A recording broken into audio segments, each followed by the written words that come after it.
taong nabuhay na parating masaya o parating malungkot.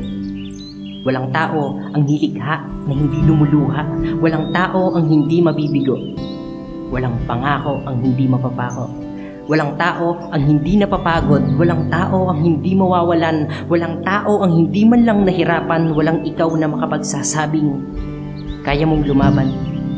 Kailangan maunawaan ng tao na hindi niya kayang mabuhay sa sarili niyang paa. Kahit gaano pa kalayo ang narating niya, darating ang araw na babalik siya sa umpisa. Napakahalaga ng magandang simulain tungo sa makahulugang wakas.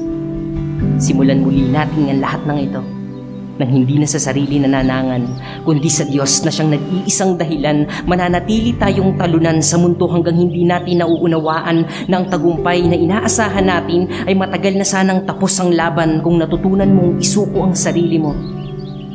Ang lahat ay nagbabago. Ang lahat ay naglalaho.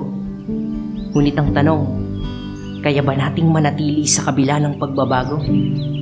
Kaya pa ba nating magpatuloy kahit ang ngayon ay hindi na magiging katulad ng kahapon? Matatawag pa rin ba nating